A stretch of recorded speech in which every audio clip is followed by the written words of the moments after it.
Hello everyone. आज मैं आपसे हाइड्रोपोनिक कल्टीवेशन के बारे में कुछ ज़रूरी बात करूंगी, जैसे कि हाइड्रोपोनिक सिस्टम क्या होता है, क्या क्या उसके एडवांटेजेस हैं और क्या क्या उसके डिसएडवांटेजेस हैं। जब भी हम क्रॉप्स को हाइड्रोपोनिक सिस्टम के अंडर ग्रो कर रहे हैं, किस तरह से हम क्रॉप्स को ग्रो कर सकते हैं और क्या क्या चीज़ें हम उस क्रॉप में ले सकते हैं हाइड्रोपोनिक कल्टीवेशन के अंडर। तो पहले बात करते हैं कि हाइड्रोपोनिक कल्टीवेशन का क्या मतलब है।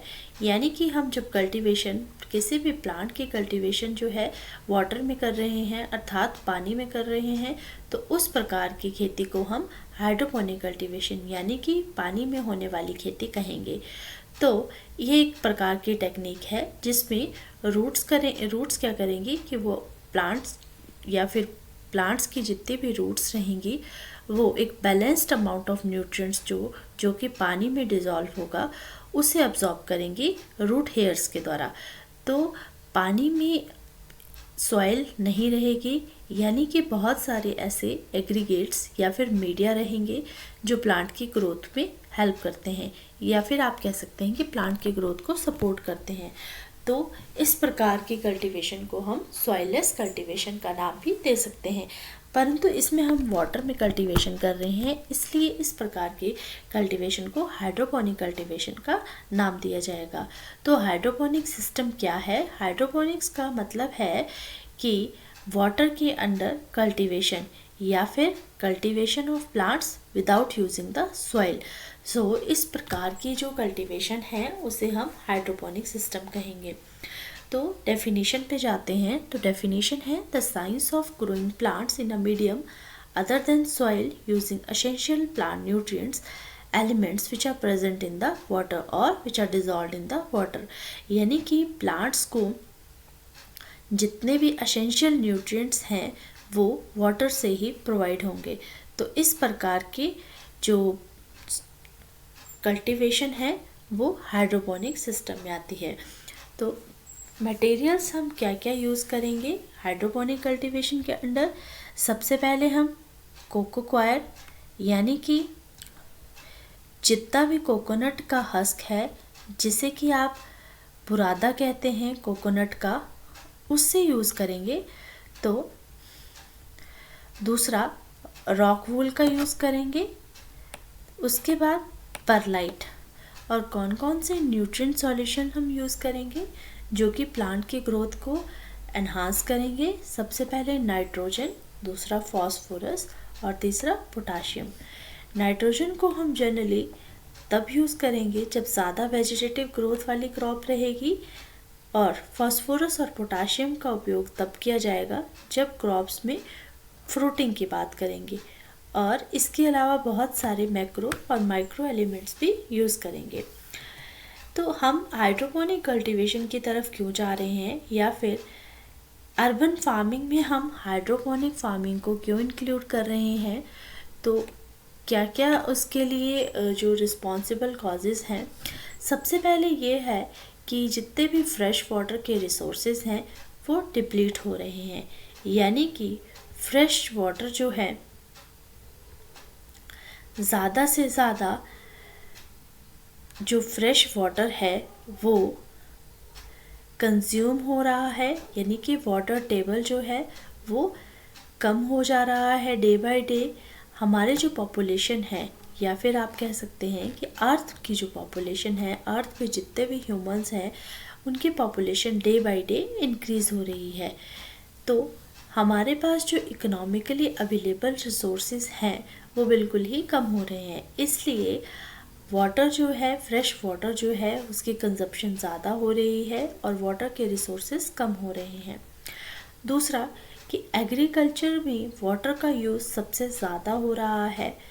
लगभग 70% विड्रॉल जो है वाटर का हो रहा है जब हम सॉइल कल्टीवेशन कर रहे हैं, यानी कि जब हम प्लांट्स को सॉइल में ग्रो कर रहे हैं। तो इस प्रकार की जो कल्टीवेशन है उसे हम अर्बन फार्मिंग में भी उपयोग ला सकते हैं। दूसरा, हमारे जो फूड लॉसेस हैं, जब भी हम किसी भी हार्वेस्टिंग कर रहे हैं किसी भी क्रॉप की, यहाँ पे जैसे कि एग्जांपल दिया गया है नॉर्दर्न अमेरिका और ओशियन रीजन्स का, दूसरा यूरोपियन रीजन का और तीसरा सदर्न और साउथ ईस्टर्न एशियन रीजन का।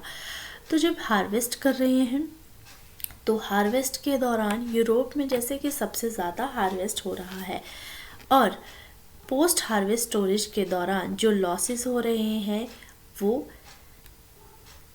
3.5%, यानी कि 3.5, 3.4% ही सिर्फ पोस्ट हार्वेस्ट स्टोरेज यूज़ हो रही है। जब प्रोसेसिंग और पैकेजिंग की बात आ रही है तो 3.9 जो है प्रोसेसिंग और पैकेजिंग में जो हमारा प्रोड्यूस है वो जा रहा है। उसके बाद जो डिस्ट्रीब्यूशन है वो सिर्फ 2.2%, यानी कि यूरोप में सिर्फ डिस्ट्रीब्यूशन 2.2% हो रही है। तो और जो कंजप्शन है वो लगभग 10.6 है। तो इसका मतलब ये है कि हार्वेस्टिंग से लेके कंजप्शन तक के जो लॉसेस हैं वो बहुत ज़्यादा हो रहे हैं। तो और दूसरा सबसे इम्पॉर्टेंट बात यह है कि पॉपुलेशन की growth day by day increase हो रही है, यानी कि हमारा जो फूड के ऊपर डिपेंडेंस है वो ज़्यादा हो गई है, रिसोर्सेज कम हो गए हैं, और इसकी वजह से पॉपुलेशन जो है डे बाय डे इंक्रीज़ हो रही है। तो उसकी वजह से अर्थ के ऊपर एक प्रेशर आ रहा है और जितनी भी हमारी एरेबल लैंड है वो कम हो रही है। एरेबल लैंड कम होने का कारण है कि हमारे पास इनफ लैंड नहीं बचेगी जब हमारी जो पॉपुलेशन है वो ज़्यादा हो जाएगी, यानी कि 2050 तक अगर हमारी पॉपुलेशन 9.5 बिलियन हो जाती है तो यहाँ पे एग्जांपल दिया गया है ब्राज़ील का, तो वहाँ पे जो कल्टीवेबल या फिर एरेबल लैंड है वो बहुत ही कम हो जाएगी। सबसे इम्पॉर्टेंट इफ़ेक्ट जो इल इफ़ेक्ट जिसे हम बोल रहे हैं कि हमारी जो सॉइल है वो बिल्कुल डिग्रेड हो रही है, तो उसके डिग्रेडेशन का कारण यह है कि हम जो लोग हैं वो सबसे ज़्यादा केमिकल्स के ऊपर डिपेंड हो गए हैं। जब हम ज़्यादा से ज़्यादा केमिकल्स को अपनी सॉइल में अप्लाई करेंगे तो हमारी जो मिट्टी है उसकी उर्वरा शक्ति जो कम हो जाएगी। जब उर्वरक शक्ति उसकी कम हो जाएगी तो सॉइल का इरोजन भी जल्दी होने लगेगा, जिसकी वजह से केमिकल्स और पेस्टिसाइड्स का ज़्यादा से ज़्यादा यूज़ करने की वजह से कैंसर जैसी बीमारियों से हम लोगों को जूझना पड़ रहा है। तो इन सब चीज़ों को कंट्रोल करने के लिए अर्बन फार्मिंग में एक नया कंसेप्ट आया है जिसे कि आप हाइड्रोपोनिक फार्मिंग का नाम देंगे। तो बहुत सारे एक्सटर्नल फैक्टर्स हैं जिसकी वजह से हाइड्रोपोनिक्स इंक्लूड किया गया है अर्बन एग्रीकल्चर में।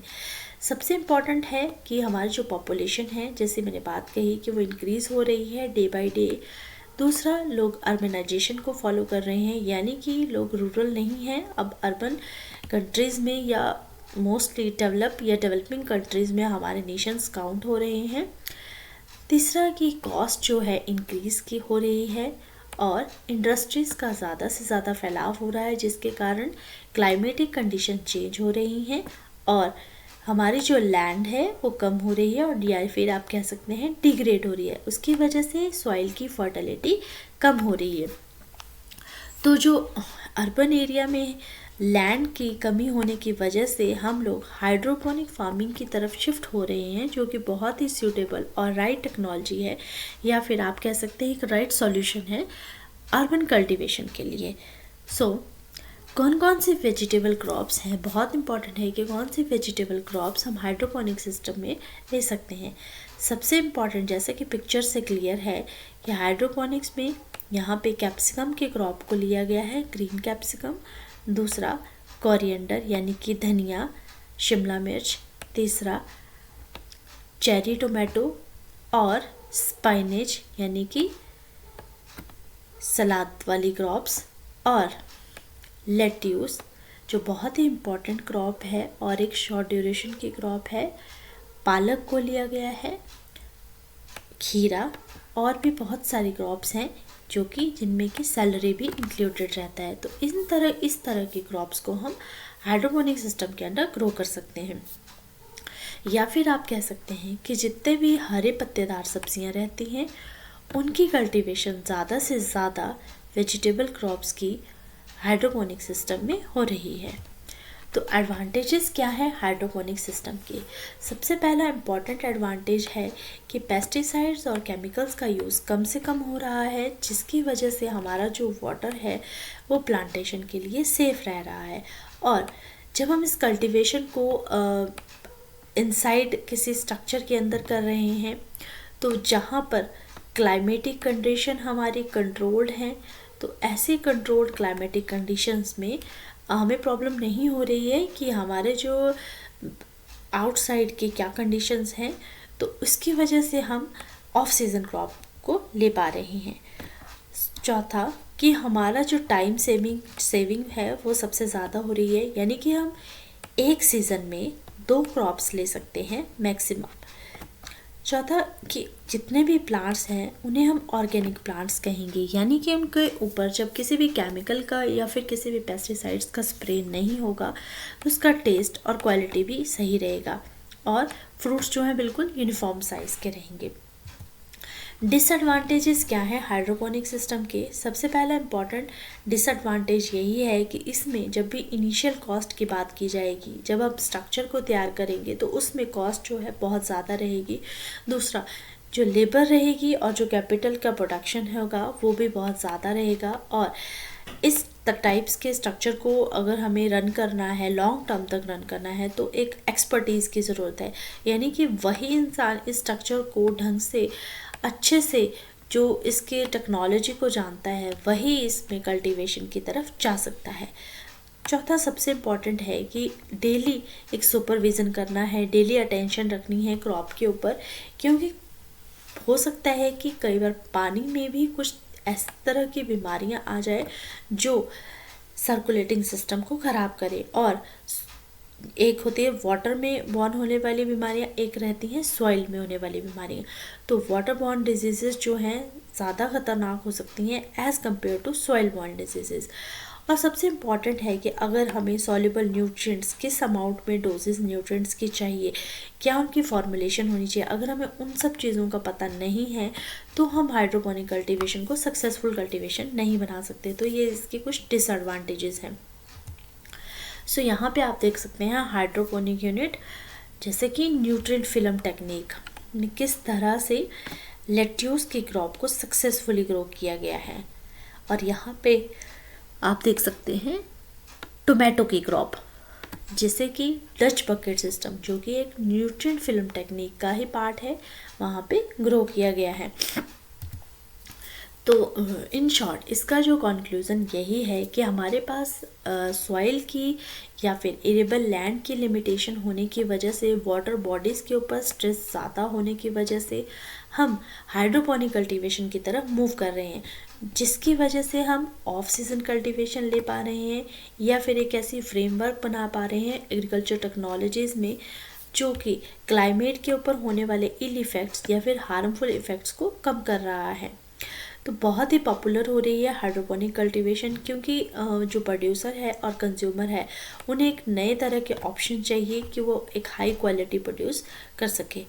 और जो कमर्शियल हाइड्रोपोनिक फार्म है उनमें अगर हम कल्टीवेशन कर रहे हैं तो लो कॉस्ट टेक्नोलॉजीज़ का भी यूज़ कर सकते हैं।